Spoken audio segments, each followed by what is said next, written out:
খেয়ে ফেলবো।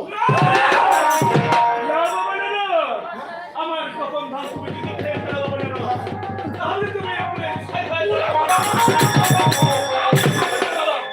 তাহলে খাবো না, তাহলে তোমার গোপন ধনের ব্যবস্থা আমাকে করতে হবে। একটা উপায় পেয়েছি বাবা।